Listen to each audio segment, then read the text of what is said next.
It was never meant to end like this. Prince Harry, once the cheeky darling of the British monarchy, a war hero, a beloved younger brother, and a beacon of hope for a modern royal family, now finds himself publicly humiliated, culturally discarded, and professionally irrelevant. From packed parades in London to mockery on the Graham Norton show, the trajectory is not just a fall from grace, it's a crash and burn, televised for the world's entertainment. What was once a fairy tale of royal prestige and public affection has become a spectacle of ridicule. And worst of all, it's self-inflicted. The prodigal prince didn't just walk away from royalty, he torched the bridge behind him, scorched the palace walls, and now stands smoldering in the ashes of his own undoing. Graham Norton, Britain's sharpest late-night host, did what most of the public has been itching to do for years. He tore through Harry's facade with wit, sarcasm, and brutal truth. Whether referencing Harry's ridiculous ball-juggling moment on The Late Show or mocking the whiny victimhood in Spare, Norton made one thing clear: this isn't the same prince we once loved. This is a man lost in Hollywood delusion, cringing for applause, desperate for relevance, and no longer protected by royal reverence. The audience laughed loudly. And that laughter marked the end of something profound: public respect. Because when a nation begins to laugh at its prince, not with him, the fairy tale is over. Harry's original value to the monarchy lay in his authenticity.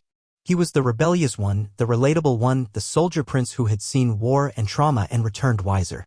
But now he's reduced to an accessory: Meghan Markle's handbag, dragged to feminist conferences and talk shows to nod obediently while she spouts half-truths and hollow activism. He speaks only when spoken to, often awkwardly, and usually to defend his wife's latest grievance. The transformation from a spare heir to a spineless +1 is not evolution, it's emasculation.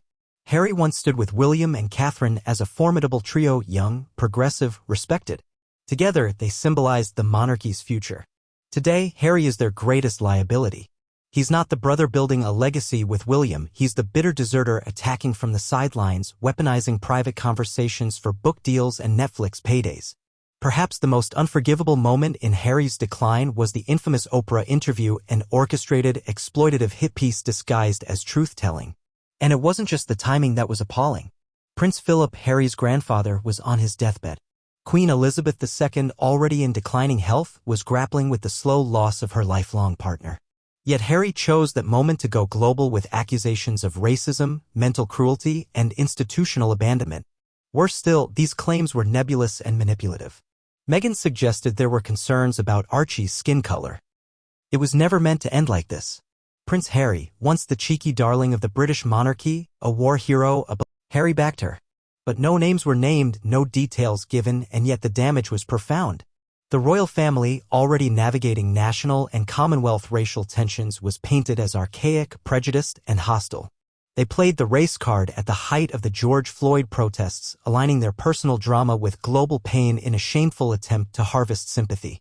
Fact-checkers and journalists quickly dismantled many of their claims. From the reality of Archie's title to the fabricated wedding timeline, their story unraveled. But the damage was done. Harry didn't just betray the monarchy, he exploited a nation's goodwill to finance his own brand of Californian victimhood. Harry's memoir Spare was marketed as a raw, honest account of royal life. In truth, it was a tantrum in hardback form. Petty grievances, bizarre confessions, and venomous attacks on his own family filled its pages. He exposed Prince William's alleged physical aggression. He mocked Catherine over a supposed lip gloss incident. He claimed Charles didn't hug him after Diana's death. And in one surreal moment, he shared that he'd lost his virginity in a pub field to an older woman who treated him like a stallion. This wasn't introspection. It was humiliation, self-inflicted and deeply disturbing. The tone was not that of a man seeking closure, but of one seeking revenge. And the kicker? Many believe Meghan had a hand in shaping the narrative. Phrases and sentiments in Spare mirrored previous interviews, suggesting her influence lingered well beyond the editing room.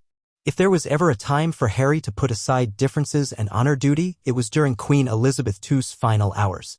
Yet even then he failed. While other family members rushed to Balmoral, Harry refused to join them. He was reportedly informed of her deteriorating condition, invited to travel with his father and brother, but he chose not to. Instead, he arrived after her death, alone and reportedly unwelcome. His grandmother, the woman who had bent protocols to include and support Meghan, died without reconciliation from her grandson. It was a final betrayal that shattered what little public sympathy remained for him. In British culture, family and duty matter. And Harry, once a symbol of both, had thrown them away in favor of Netflix contracts and podcast episodes. Let's not forget how much the royal family protected Harry in years past. His party scandals, drug experimentation, Nazi costume incident, each time palace aides scrambled to clean up the mess. Victims were paid off. Stories were buried. Editors were persuaded. It wasn't favoritism, it was damage control for a young man repeatedly shielded from consequence. Behind the scenes, he had been afforded every opportunity to mature, lead, and thrive. Yet he chose indulgence over responsibility. And now, free from the palace's cocoon, his true self. Today, tabloids toy with rumors that would have once sparked royal lawsuits. The latest, whisperings about Harry's sexual health. A disgusting but telling symptom of his newfound public perception. No longer protected, no longer dignified, just another celebrity in the gossip mill, devoured by the same media beast he once blamed for everything. Once, speculation about Harry was dignified, even reverent. Now it's tawdry, it's mocking, and he has no one to blame but himself. Even across the Atlantic, where Meghan once enjoyed the glow of Hollywood acceptance, the tide is turning. American media now questions Harry's relevance. Their Netflix numbers have dropped. Spotify dropped Meghan's podcast. Their progressive brand is seen as grifting. The Sussex name no longer opens doors. Today, tabloids toy with rumors that would have once sparked royal lawsuits. The latest, whisperings about Harry's sexual health. A disgusting but telling symptom of his newfound public perception.